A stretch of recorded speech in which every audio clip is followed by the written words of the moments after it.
Mr. Speaker, thank you very much.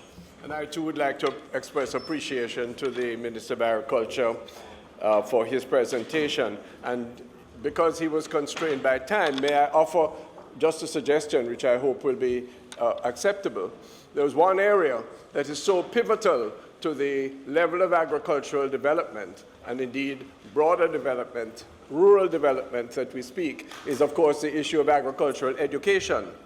And I had wished, but I'm sure somebody will tell her, the new member from Eastern Portland would join in a dream that her predecessor, Dr. Linvale Bloomfield, lamented, and also the member for West Portland had, that apropos the development of the human resources to buttress and execute these levels of agricultural development, which are absolutely critical for individual aspiration as well as national development, require the transformation of the College of Agriculture, Science and Education to be a university of agriculture.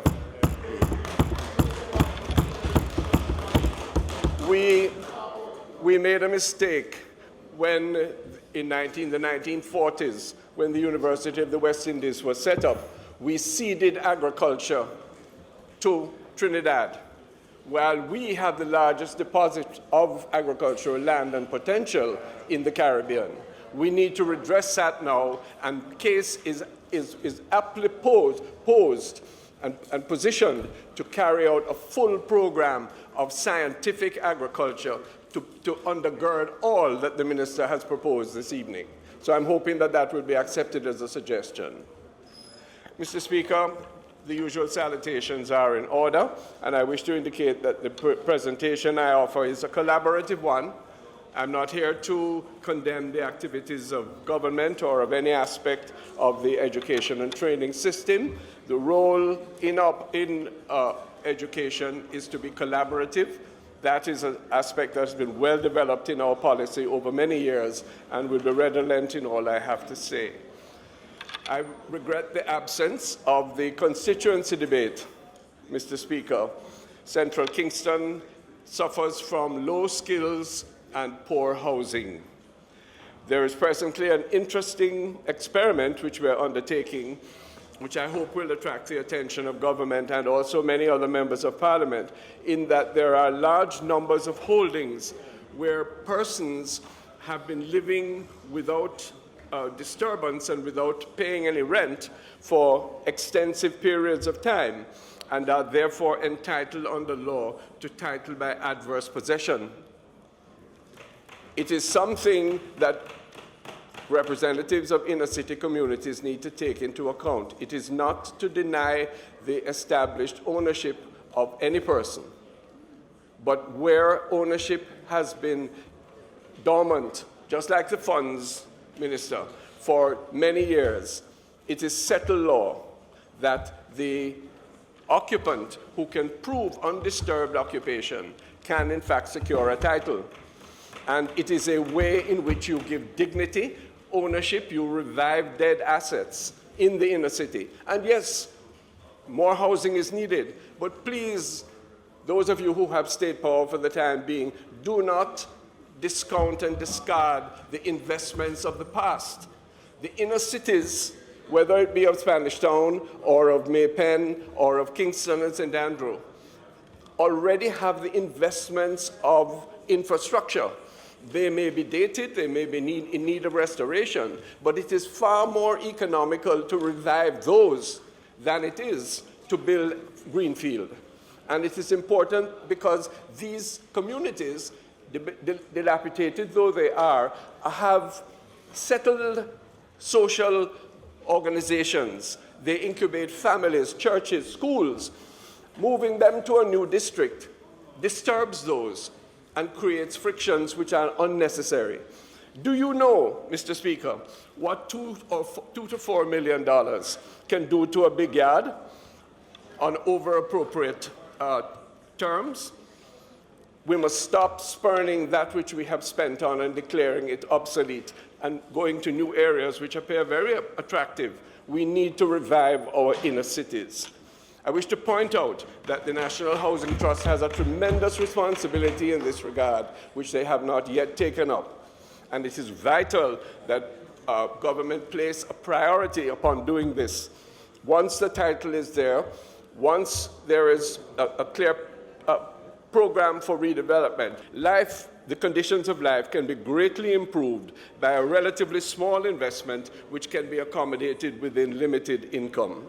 Mr. Speaker, poor housing infrastructure in the inner city underlies weak family structure. In situations where people are living in cramped communities, where they have no sense of ownership, you find the proliferation of abuse, dysfunctional behavior, and crime. Is government, I ask, is this Parliament bold enough in this year of grace 2019 to affirm and incentivize permanent unions between man and woman? It is extremely important that we understand the value of fathers and mothers raising children. Inner city conditions do militate against that. It is important, notwithstanding our cultural traditions, to recognize how critical that is. Weak social relations, Mr. Speaker, cannot support a prosperous economy. Weak social relations cannot support a prosperous economy. Recently, Carimensa, the university-sponsored mental health entity, held a workshop, and they indicated on the basis of irrefutable scientific information the two main antecedents of criminal behavior. One is absent fathers, and two is abusive mothers. Now, in those circumstances, living conditions have a lot to do with those relationships. How many times do you come across people who wish to live together to form family units, who simply do not have the space, do not have the wherewithal to do that? Perhaps 100% of the persons in Central Kingston who work are low-wage earners. They are a living representation of the working poor, and this has an effect upon their children. Social services are rudimentary. When we have a fire, there is no effective agency to call upon for remediation, and therefore a family unit, or more than one, is broken down, and the consequences are of social disorder and of expense to the state. Speaker, I am hoping that the government will allow for the use of the large and unused Machado facilities on East Queen Street to be used as a training center for the business processing outsourcing operation industry. It was bought by the Heart Trust for that purpose many years ago, and there are ready purchasers for it now. You can't have dead assets. Government, the same reasoning that the Minister of Agriculture used earlier applies to the inner city as it does to agricultural lands. The same is true, Mr. Speaker, for the lands adjacent to the General Penitentiary. They've been sitting there for years, unused. They must be used for housing uplift now. They must be used in order to ensure that we have. Indeed, but even before it is moved, Mr. Speaker, the lands are there. They do not demean the security of the area, and they must be used in order to ensure that people have a decent place to live. Mr. Speaker, many of the young people in Central Kingston have had the opportunity to register with the National Youth Service Corps. I want to give commendation and praise to that movement. Its only defect is that it needs to be quadrupled. It is one of the real antidotes to crime because it takes away the scourge of idleness from our young people. If we had more of those in our inner cities, then we would not have to trifle with some of the expensive and dangerous security measures that presently eat away our resources and our heart and shed our blood. May I ask for support from the appropriate ministries for the Alpha Institute for Troubled Youth?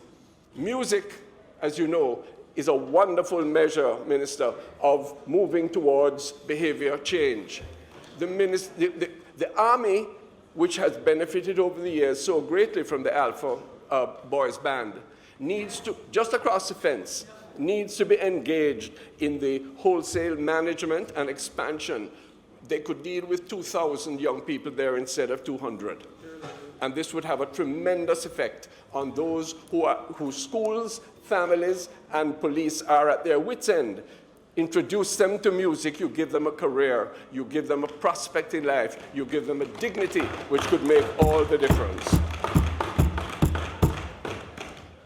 Mr. Speaker, it is a matter of pride as I end this these very brief thoughts on Central Kingston, that in the list, the lexicon of the police divisions and the levels of crime in each of them, instead of being at the top, which it used to be 15 years ago, the division of Central Kingston is now at the bottom.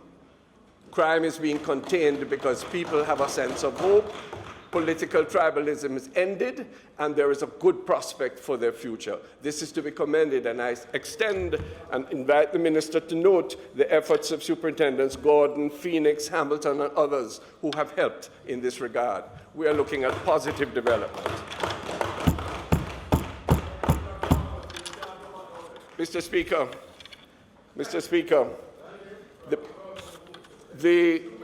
I wish now to sequence from the particular remarks on the constituency to the general remarks regarding education and training.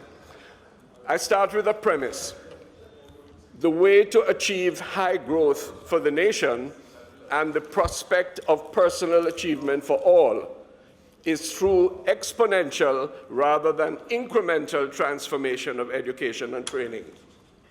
Exponential rather than incremental transformation of education and training.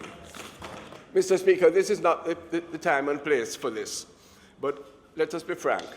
The events of the past month in relation to education have set policy adrift, gossip abounds, suspicion surrounds personnel at the ministry, the Caribbean Maritime Union, the National Education Trust, and the Hart Trust. You can't decapitate an entity and not expect it to stagger. Questions will be asked, and I hope that explanations will be given by the appropriate minister as to to quiet these events. They are serious. The Prime Minister, yes indeed, he will answer, I'm sure, these questions. This presentation has three premises to it. First, the decline of social capital remains the greatest clamp to educational outcomes. Not the absence of labs, not even new buildings, the absence of social capital. Further, that there are structural issues impeding educational progress, and these are unacknowledged and unremediated. And thirdly, that financial insufficiency and inefficiency are impeding our direction. Our political leadership, and this applies to both sides, is yet to be so convinced, let alone to convince the nation, that education and training are the only legitimate pathways to step up in a life. The budget this year does not reveal this consciousness. Mr. Speaker, the budget for recurrent expenditure in education and training this year is a mere 2% over what it was last year, less than inflation. If you look at the projections in the Yellow Book down to 2023, it hovers between 6 and 7%. It is a flat budget. The capital budget is even more in a more serious predicament. It is down from 1.7 billion to 1.25 billion this year, and it goes down by 40, 60, 70% in the succeeding years. This is not the time for polemics. It is simply to say that if we recognize the premise that I gave, that it is not incremental but exponential transformation of educational outcomes that's going to make the difference to everything, then we have to look at these figures, at these allocations again. My concern, I am now convinced, that social competencies are what is missing and should be given equal emphasis.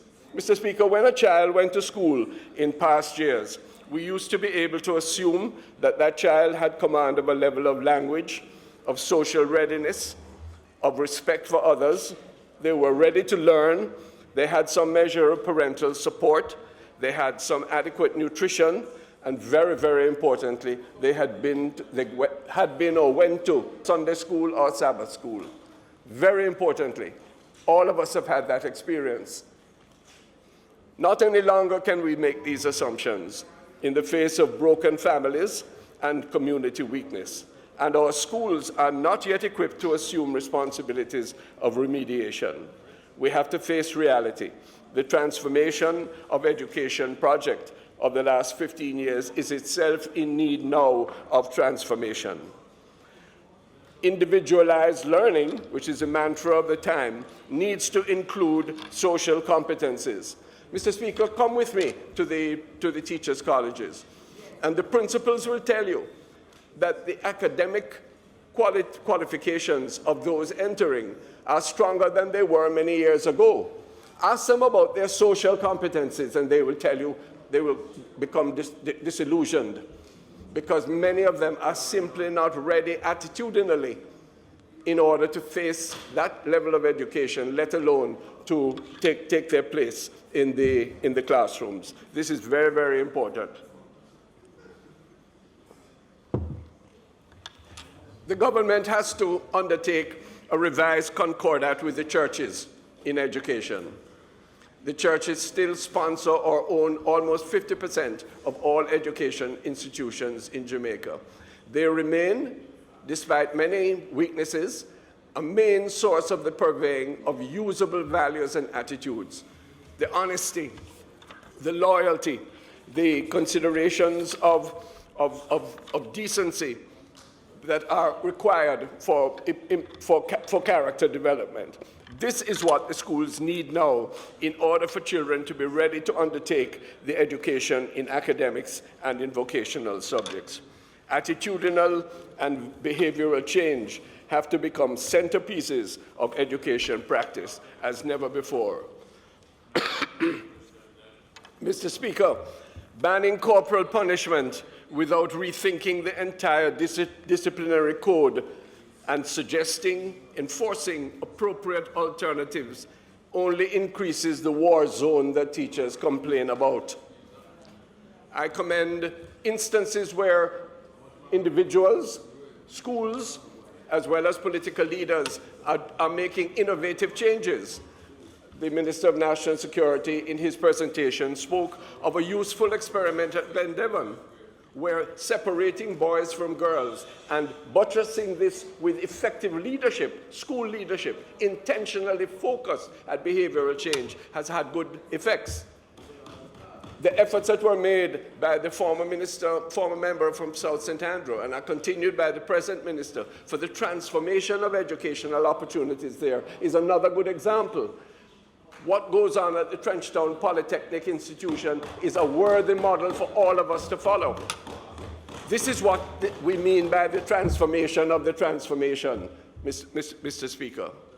These are vital changes. Leadership is key. Mr. Speaker, when do you think we as a government, all of us, will get around to face the fact that the mandatory 60-year-old retirement limit is no longer serviceable?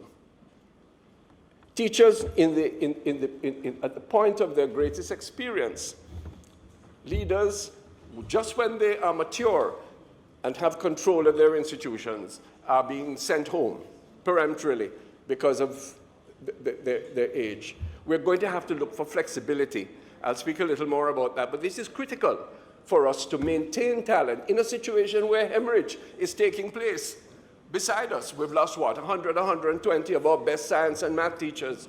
This year alone, this year alone. And the scholarship program that we have put in place from the previous administration and carried out by the present administration is now faltering. Instead of 100 scholarships for science, math, yes, we now have 14 and 14 and 16 going by the tally given to me by the educational institutions. These are while we are losing multiples of that. So we have to be intentional about the changes that we are taking place. Here are some critical problems. Mr. Speaker, 1/5 of our children are still not going to school every day. Missing 20% of the school week is a recipe for failure. In most cases, it is because there is no lunch money, or there is no bus fare, or some other thing. With the greatest of respect for all that government has done in respect of improving the conditions of PATH, nothing could be more crucial than a fixed allocation that is going to be available to ensure that we bring our attendance up to date. And sometimes the principals are the ones who have to recommend because they know the condition of the children, particularly in the rural areas. Mr. Speaker, it was joy to listen to the Minister of Agriculture speak about the nutrition program and the incorporation of local foodstuffs. We must do this. There are at least 350,000, probably 400,000 of our children who need to be fed good Jamaican food for breakfast and for lunch every day. Not just because it would increase aggregate demand for agriculture, but also because it would create the very foundation upon which any education, any reading, any writing, any numeracy can take place. And therefore, this is a program that requires all the collaboration that can be done. The Nutrition Products Limited is limping. I don't know why. It was left in a profit position. We need to make that the priority. I notice he raised his voice at that fifth priority because it is so important. Mr. Speaker, the budget for early childhood education this year is flat. I know the government wants to do more, but the unexamined system of allocations prevents you from doing so. I want to invite you to set a target. By 2020, next year, no, let's be realistic, 2021, not 33%, not 40% of the early childhood teachers must be trained teachers, but 100%. Yes? 100%. And Mr. Speaker, may it please you, that training doesn't only mean level 2 or level 3 in heart, because the heart, H-E-A-R-T, in an early childhood teacher, the attitudinal position is as important as the cognitive one. Yes? I believe if we did that, paid more attention to the very good Brain Builders program that the former Minister of Education instituted, but hasn't got off the ground, we need to make sure that our aim and our achievement come closer together. Yes? This is vital for the time being. We need to, our certification of basic schools, the fulfillment of the physical standards is good, but it's not enough. It's not enough. Asking a question, an underutilized assessment system. It's called the GOLIP, the Grade 1 Learning Inventory Program, I believe. What is that telling us in recent years? It's telling us that a third of our children are still not ready for primary school. Yes? And we need to reduce that considerably. This is a foundational investment that can make a difference. Mr. Speaker, when we get to the primary schools, much can be said. But the central issue that I didn't realize when I served, and I'm suggesting that we haven't come to grips with sufficiently, is the fact that many of our children are being taught and asked to read in a language they do not understand. It's a simple fact. We are going to have to be intentional, as we have not been up to now, in ensuring that we sequence from Jamaican Creole into Jamaican Standard English. This is still an unachieved aspect. It is a controversial one. We need to study it, and we need to make strides in this regard if we want our children to succeed. There's another quick aspect that I want to make. When we put our children into high school, spend the time between when PEP is finished, PEP in March, until school, I would take it to the end of the calendar year, and simply re-socialize the children to the culture of the school, to the standards of behavior, to the personal circumstances that they are in, to the deficiencies in English and math and science, and place them in a position where they can then benefit from the instruction that the teachers and facilities have been provided to give. Barreling some hard lessons that we all have to learn. You can't give every high school student the same amount of money. You can't make that allocation. The truth is that some high schools require more in order to be able to have a certain level of achievement. Right now, schools are living on next year's check because many of them have lost money because of the withdrawal of the school fees and because people are coming back to them for the money that they paid. Yes. Unless what you have to do, of course it's more. If you want to make that point, go ahead, please. I'll keep quiet. Having said it already, what is necessary is for us to calculate what is lost and to make it up. If we don't do that, there's going to be a deficit. It's happening right now, and the only thing, only in some cases where special appeals are made, is it in fact being restored. Indeed. Mr. Speaker, coming back to an old hobby horse of mine, automatic promotion is a conveyor belt for failure. It is useless sending a child to a higher level when they haven't achieved the basis of the previous level. Now, it's controversial. It's going to take combination of wit and wisdom on both sides and within the teaching profession. But we are doing this without thoughtful assessment of the consequences of doing that. Minimum standards must be maintained at all levels. It is pointless for us to be graduating illiterates. And we are getting to the point where we are so complacent with this that we are not taking the necessary strict actions needed in this regard. Mr. Speaker, one of the fundamental problems of the formal education system now is the contractual inbred rigidity of our arrangements with teachers' engagement. Mr. Speaker, where is the Jamaica Teaching Council bill? Where is the Reform Code of Education? These are needed to help towards remedying this situation. Yes? Mr. Speaker, do members fully understand the inefficiencies that are built into the system, where a teacher who acts in a position for 1 year of vacancy, after that is tenured to that school for life? For life. It is costing us over $3 billion a year to keep teachers out of class because of the rigid arrangements that are at stake. Who can forget the example given by Member Azan in the Standing Finance Committee when he spoke of one school now depleted, which has 9 extra teachers, the other school down the road now overcrowded, needing 9 teachers, but one can't move to the other. We got there, Mr. Speaker, because one of the reasons is that we bargain with the public service, including the teachers, on a one standard for all. We reward the good, the mediocre, and the poor at the same level, and wonder why they leave us.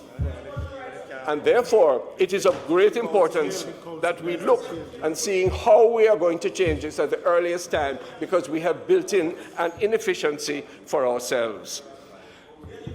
Mr. Speaker, it is vitally important that we look at the anomalies in the tertiary sector, and I wish to invite the Minister of Finance to complete the restoration of the equality between the University of Technology and the University of the West Indies. That is of absolute importance. And I end by repeating the premise: the way to achieve growth for the nation and the prospect of personal achievement for all is through the exponential rather than the incremental transformation of education and training. I thank you.